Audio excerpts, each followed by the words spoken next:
Deus não esquece de você. Amém? Fala para quem está do seu lado: Deus não esquece de você. Ele não esquece. Amém? Deus não esquece da tua vida. Eu queria ler um texto, Gênesis 40, primeiro livro da Bíblia, Gênesis 40. Vamos ler um versículo 23.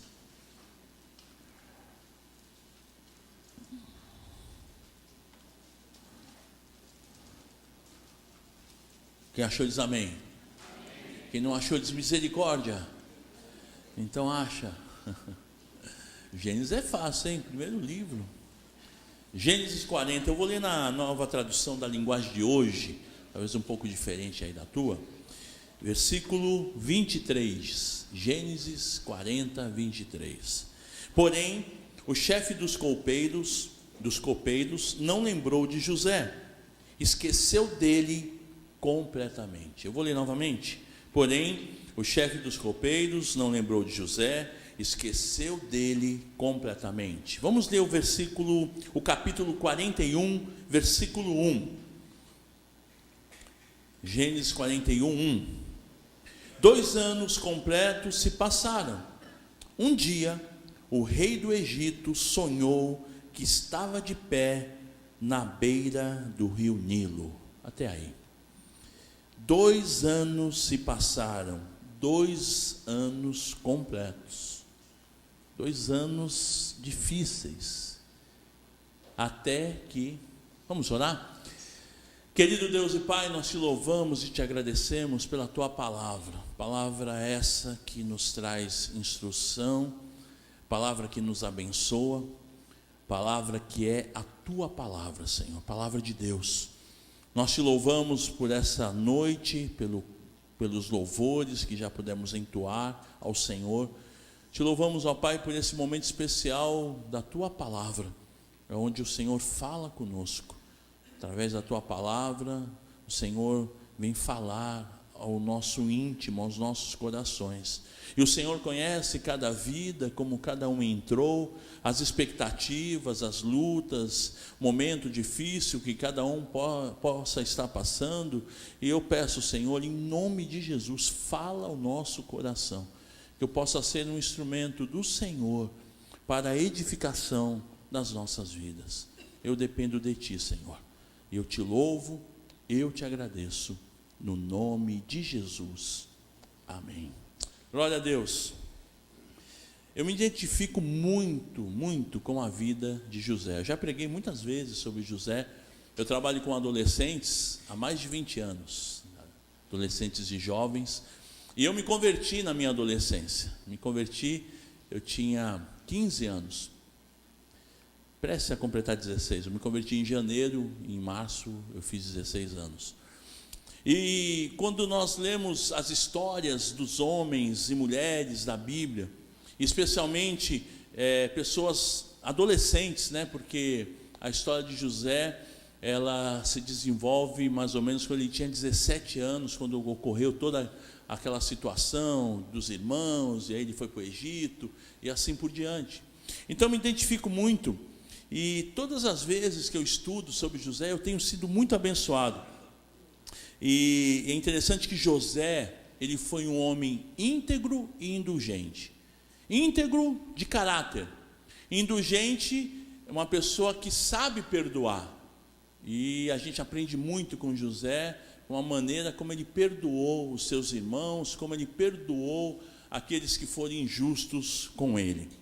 E existe um texto que me ajuda bastante sobre o estudo da palavra. Eu já repeti ele várias vezes, mas eu queria repetir novamente. Está lá no livro de Romanos, no capítulo 15, no versículo 4.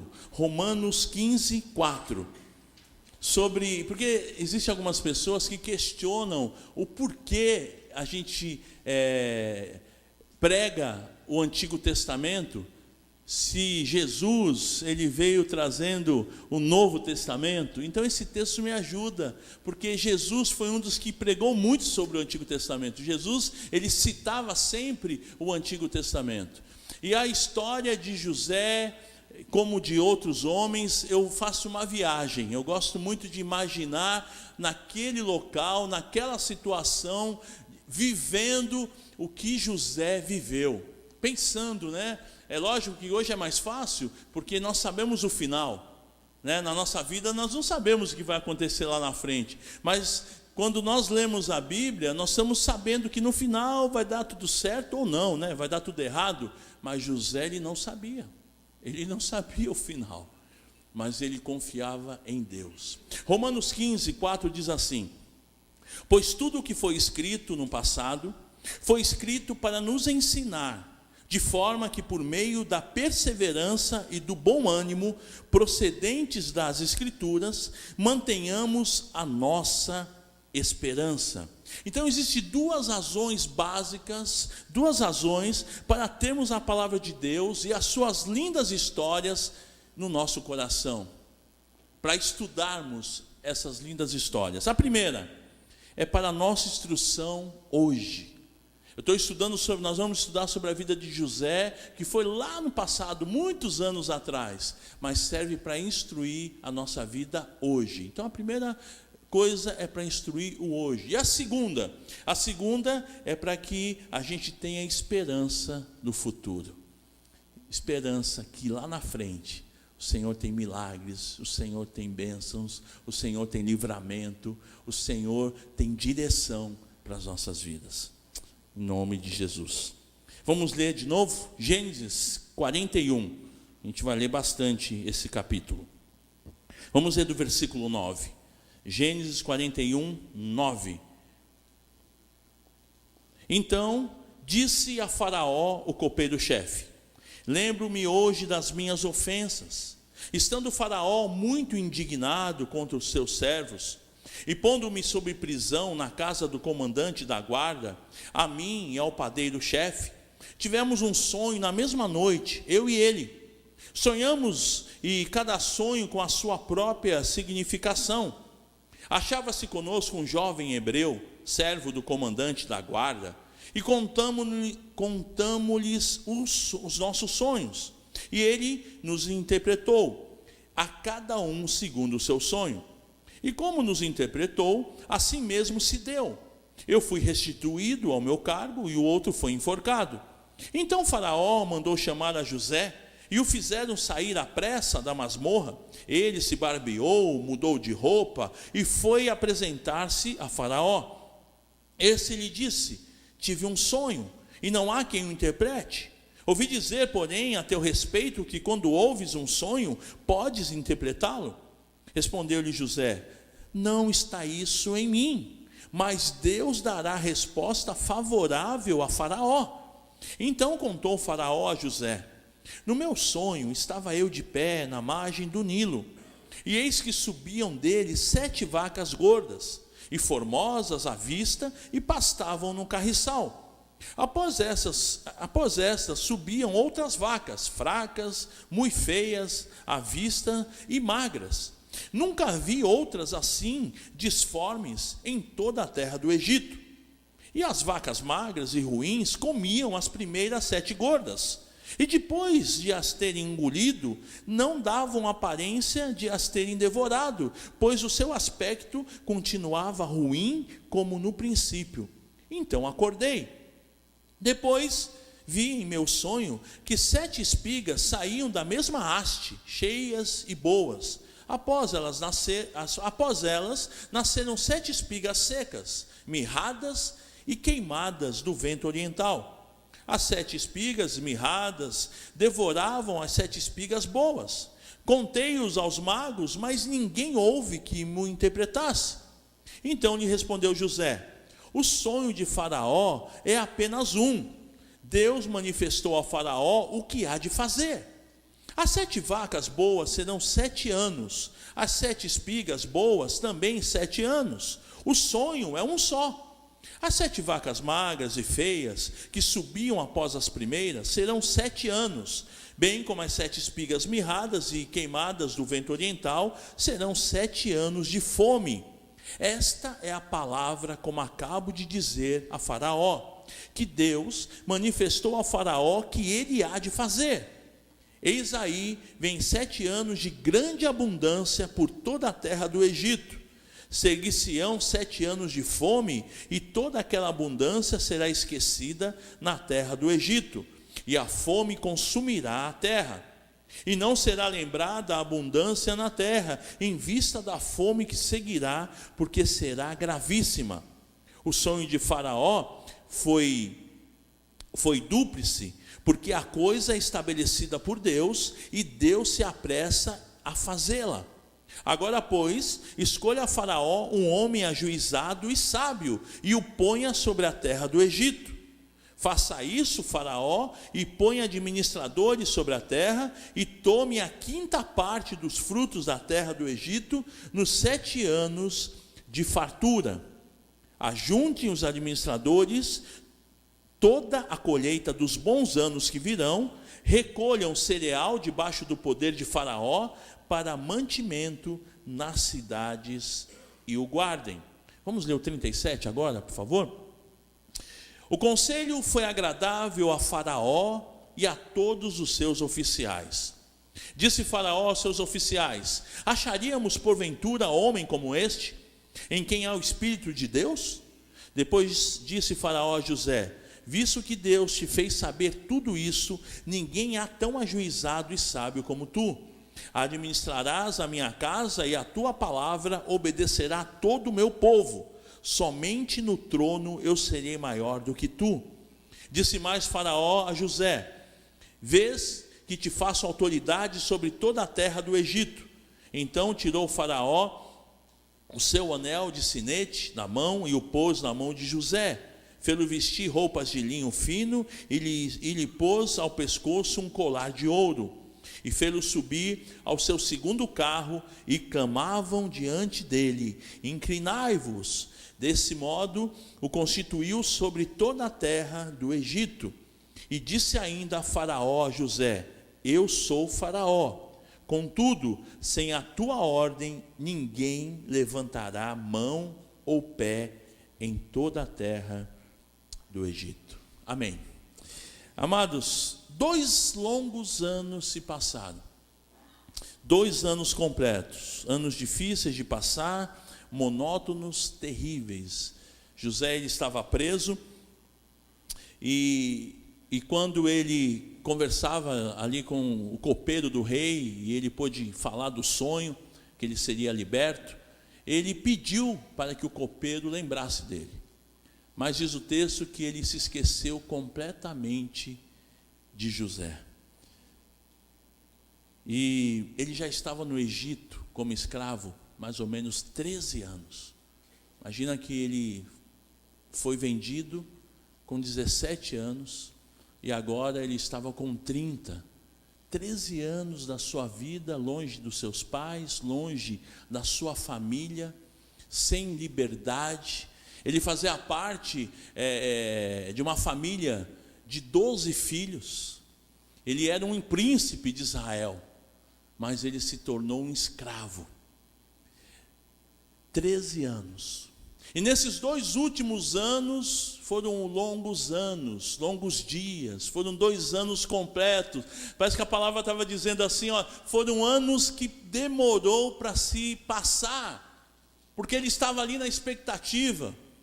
Se fosse nos nossos dias, é como se José desse o seu currículo para o copeiro-chefe, falou: olha, leva lá, olha, lembra de mim, olha, eu sou diferenciado, eu estou aqui injustamente e tal. Foram 2 anos difíceis.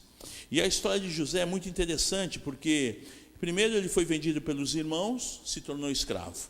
Depois ele foi trabalhar na casa de um Potifar, de um homem chamado Potifar. Lá ele se destacou como escravo e chegou a ser o mordomo da casa. Depois foi preso justamente por não querer se deitar com a mulher do chefe. A esposa de Potifar, ela se apaixonou por José e queria de qualquer maneira se deitar com ele, e ele não quis. Foi preso por causa disso. Na prisão também se destacou. E aí na prisão chegam os oficiais do faraó, acontece tudo isso, e o fato é que ele estava agora diante do faraó. Eu fico imaginando o filme que se passou na cabeça de José. 13 anos como escravo, 13 anos de injustiça na sua vida.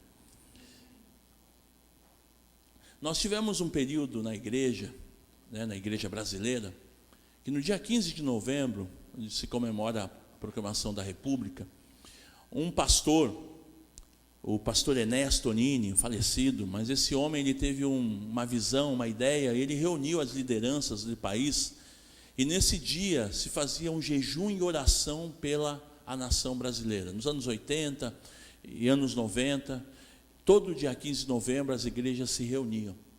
E eu fico pensando, amados, que por conta disso, houve uma revolução no nosso país, muita coisa aconteceu, e até tudo isso que está acontecendo, essa crise, e tudo que tem aparecido, eu penso que é decorrente desse 15 de novembro, quando o povo buscou a Deus para que o país mudasse.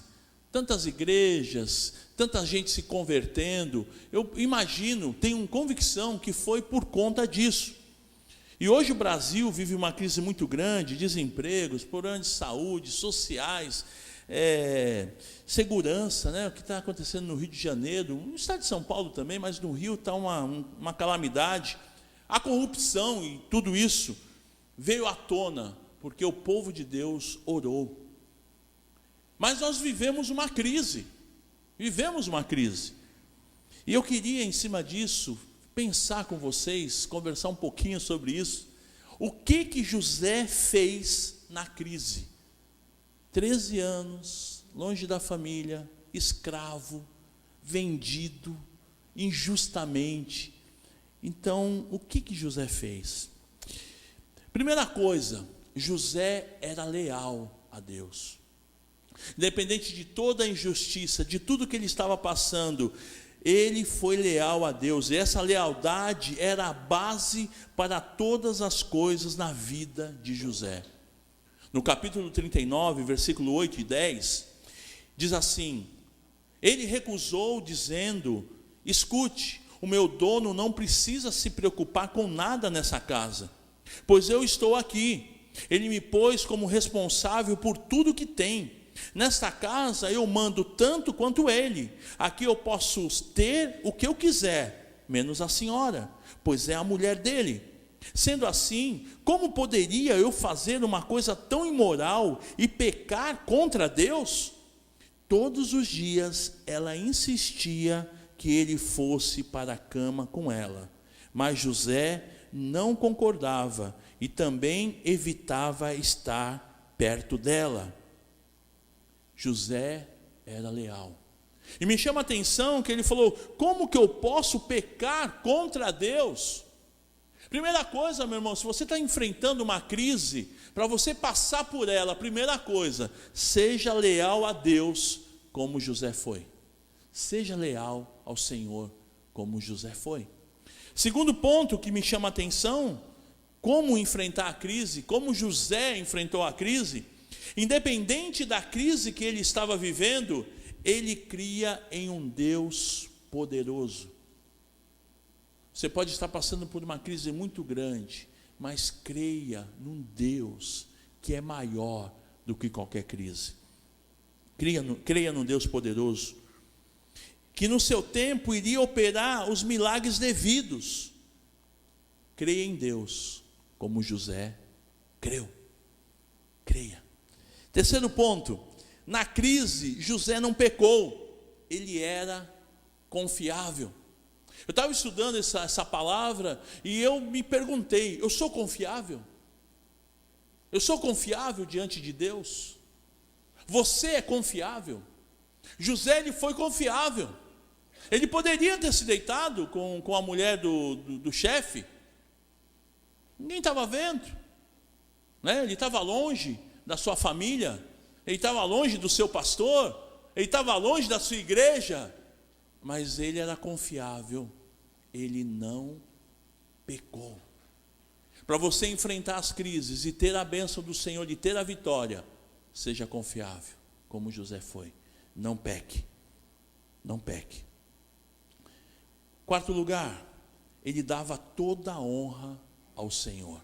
Em Gênesis 41:16, diz assim, o faraó falando com ele: ouvi dizer que você é capaz de explicar sonhos. Isso não, e ele responde: isso não depende de mim, respondeu José.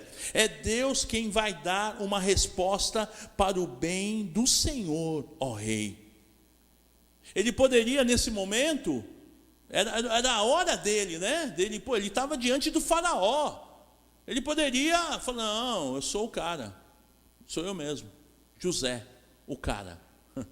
Ele falou: não, faraó, quem revela os sonhos é Deus, é Ele que me faz revelar. Ele deu honra para Deus.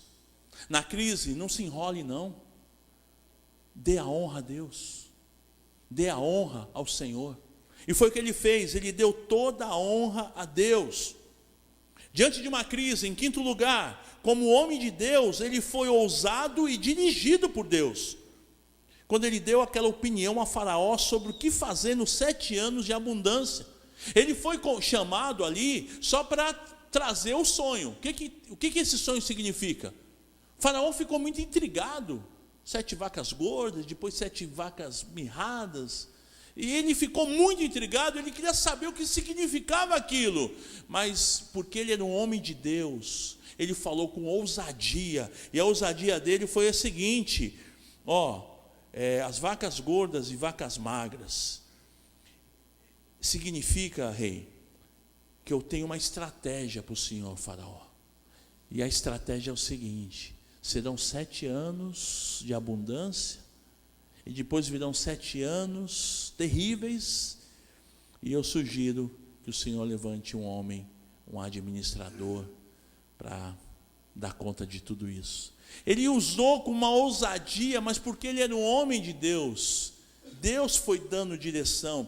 Na crise, meu irmão, se você estiver debaixo da vontade do Senhor, se na crise você honrar ao Senhor, você for confiável, e você dá honra para Ele, Ele vai te dar direção.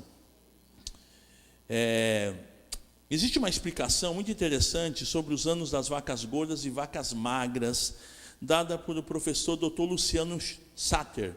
Ele é diretor nacional de ensino à distância.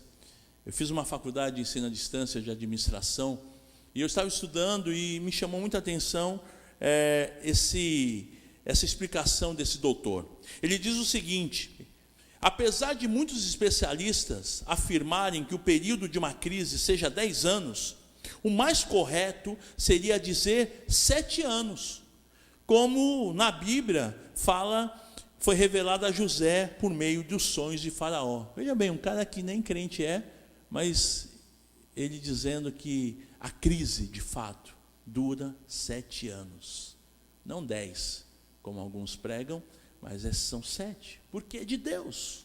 Deus está nesse assunto. E ele foi ousado, ele dependia de Deus. Para você passar pela crise, dependa de Deus e seja ousado. Em sexto lugar, naquela crise, José, ele foi humildade. Apesar de ter parecido arrogante com seus irmãos, quando ele contou os sonhos, que todos iam se dobrar diante dele, ele não foi arrogante. Ele simplesmente contou o sonho. Ele era humilde.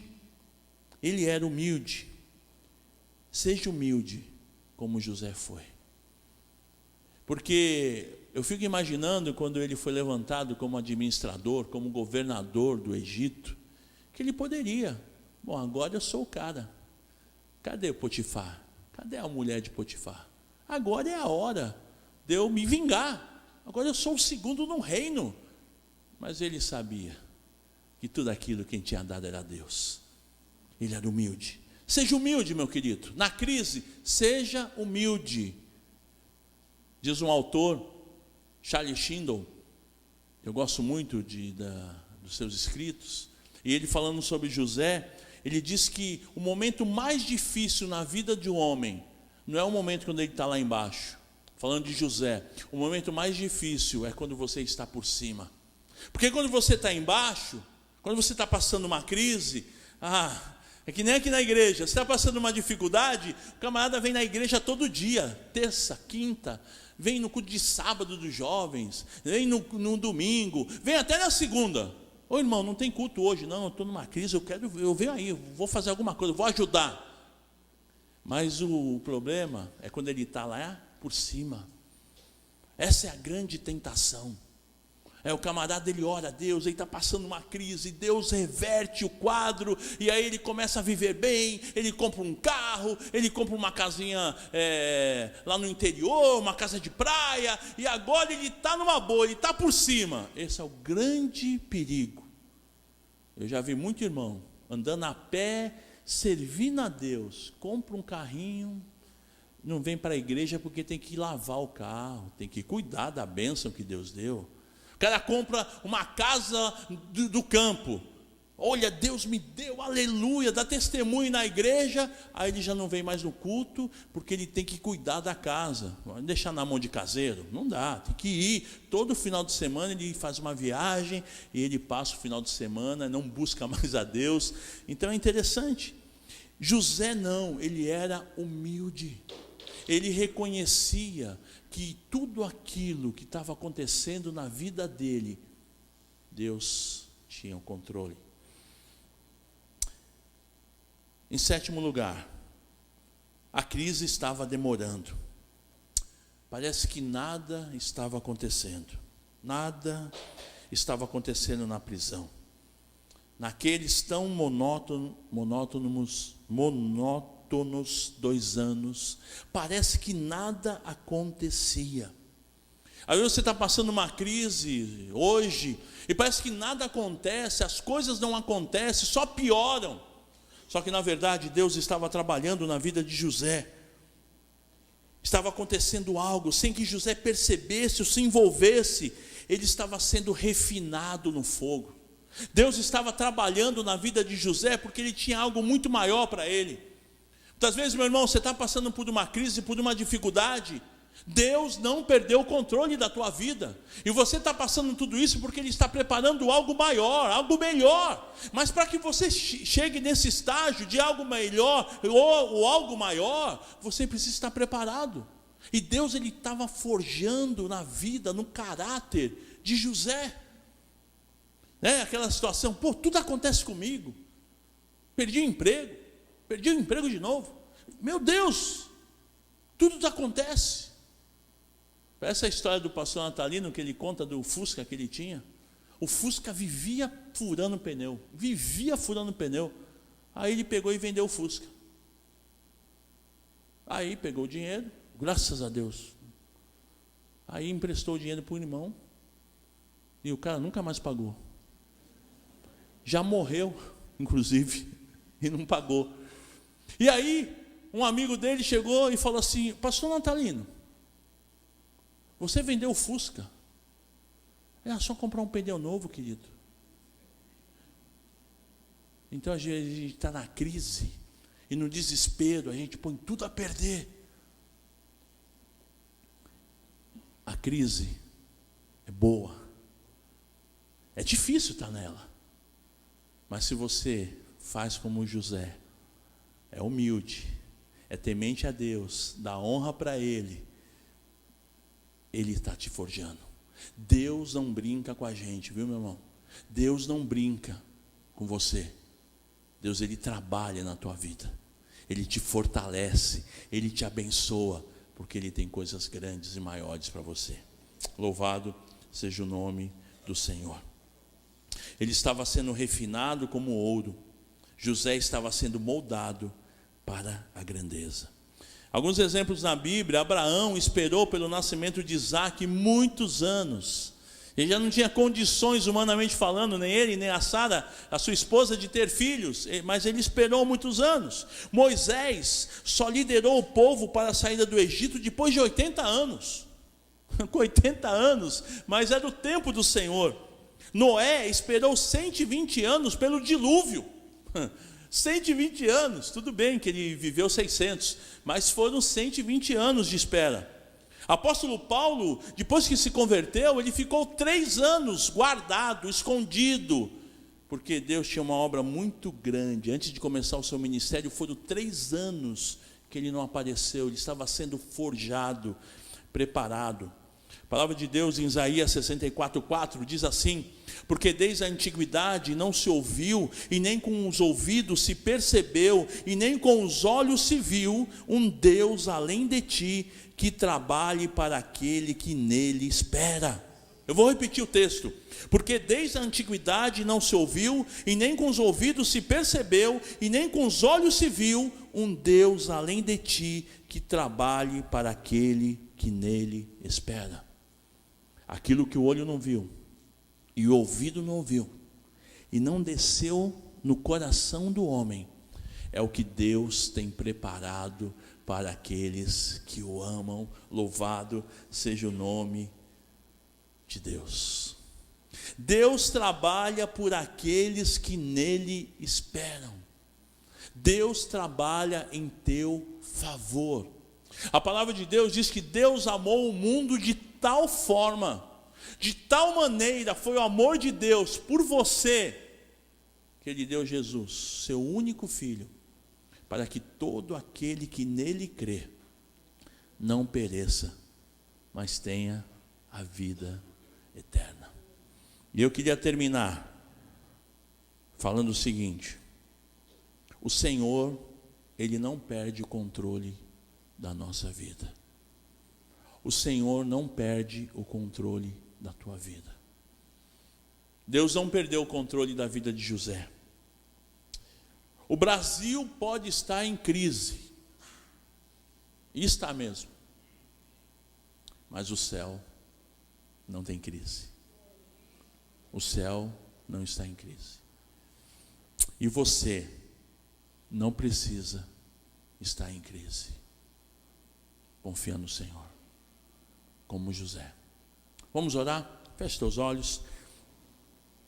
Querido Deus e Pai, eu quero te louvar e te agradecer por essa pequena meditação, onde o Senhor nos traz ensinamentos sobre um jovem que parece que nada dava certo. Um jovem que foi vendido pelos seus irmãos, se tornou escravo numa cidade, num país distante, longe, estrangeiro. Foi injustiçado, mesmo sendo o melhor da casa, mesmo se destacando, foi preso. Foram 13 anos de lutas, de crise, de dificuldade, mas ele permaneceu firme. Senhor, nós aprendemos com José que vale a pena confiar no Senhor. Por maior que seja a dificuldade, por maior que seja a crise, por mais difícil que seja o problema que a gente possa estar vivendo, vale a pena confiar no Senhor. E José, ele era um homem confiável. Ele era confiável, ele não pecou, ele não murmurou, ele não deixou de confiar e acreditar no seu Deus. Ele foi firme, ele foi humilde, ele soube esperar. Por mais que parecesse que estava demorando, ele continuou confiando em Ti. E, ó Deus, com todos esses ensinamentos, nós queremos colocar a nossa vida diante de Ti, Senhor, porque nós queremos confiar no Senhor. Independente da crise, da luta, da dificuldade que nós possamos passar, existe um Deus que não perde o controle da nossa vida. O mundo está em crise, mas os que confiam no Senhor não precisam estar em crise, porque o nosso Deus é o Deus que cuida de nós. Louvado seja o Teu nome, Senhor. Muito obrigado, Pai, pelos Teus ensinamentos. Obrigado pela Tua palavra. E que de alguma maneira o Senhor possa nos instruir, nos dirigir, e que possamos usar o exemplo de José para enfrentar as adversidades que teremos pela frente. Eu te louvo, Pai, eu te agradeço, no nome de Jesus. Amém. Amados, eu quero dar um desafio para você que de repente está enfrentando alguma crise, uma crise conjugal, uma crise no relacionamento com seus filhos, né? Uma crise de gerações, crise talvez não os pais com os filhos, mas os filhos com os pais, uma crise financeira, econômica. Saiba que o Senhor, Ele é poderoso para te dar vitória. Quem sabe você está vivendo uma crise emocional tão difícil. Vivemos dias difíceis. O cientista, psiquiatra, ele diz que de cada 2 pessoas no mundo, de cada 2, uma vai sofrer de problemas emocionais. No mundo, metade da população mundial sofre com problemas emocionais. E o nosso Deus é poderoso. Fico imaginando os problemas emocionais que José podia ter, rejeitado pela família, humilhado diante das pessoas, ser arrancado, né, da sua cidade, com 17 anos, né, idade da formação, adolescência, tem que enfrentar o desconhecido. Quantas crises, longe de papai, de mamãe, mas ele confiava no Senhor, ele confiou no Senhor, e Deus não desamparou. Da mesma forma que ele vivia uma crise, talvez você esteja vivendo uma crise, e da mesma forma que Deus livrou ele da crise, esse mesmo Deus quer te livrar.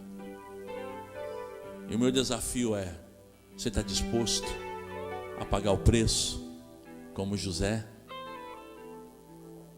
Ser confiável. Ele não murmurou, ele não reclamou. Tenho certeza que ele ficou triste muitas vezes, tenho certeza que ele chorou muitas vezes, mas ele não pôs a culpa em Deus. Eu fico imaginando que a oração de José era mais ou menos assim: Senhor, não estou entendendo, eu não sei por que está acontecendo isso, mas eu confio em Ti, eu dependo de Ti. Que a oração do pastor Natalino, né? Se Deus não agir, eu estou frito. Eu acredito que José fez uma oração mais ou menos assim: Senhor, se o Senhor não agir, se o Senhor não mudar a minha história, eu estou frito. Mas ele confiou, ele dependeu de Deus. E se você que está passando uma grande crise, mas confia nesse mesmo Deus que livrou José, eu gostaria que você se posicionasse agora, se você deseja, diante do Senhor. Fique em pé no teu lugar, se você confia nesse Deus. Ele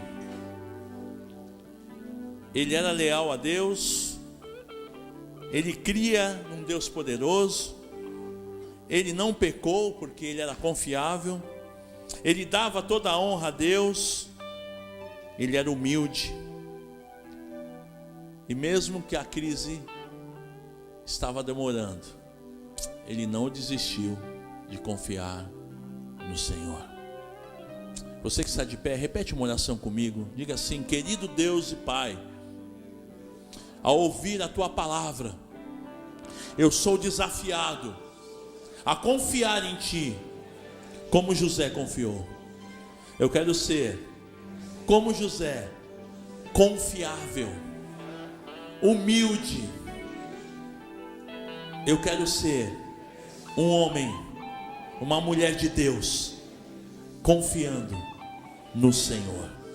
Eu coloco a minha vida nas Tuas mãos, sabendo que o Senhor não brinca comigo, que o Senhor tem bênçãos e milagres para a minha vida, no nome de Jesus, amém. Glória a Deus. Vamos todos ficar de pé, vamos cantar esse cântico?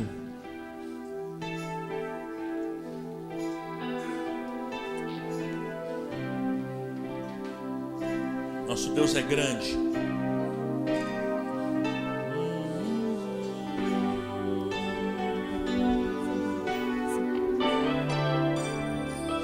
grande é o nosso Deus, muito grande é o nosso Deus, grande é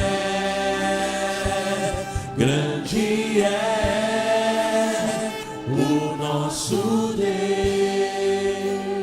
Só as mulheres, grande é.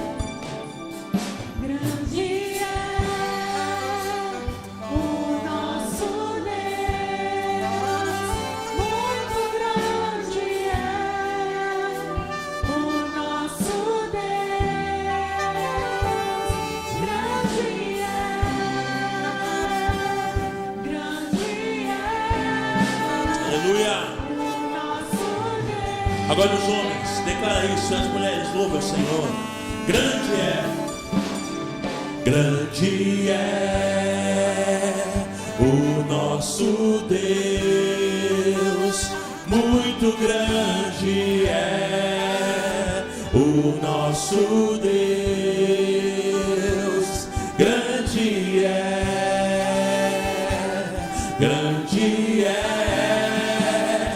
o nosso Deus. Todos, cante. Grande é, oh, aleluia. Grande é o nosso Deus, muito grande é o nosso Deus, grande é o nosso Deus. Glória a Deus.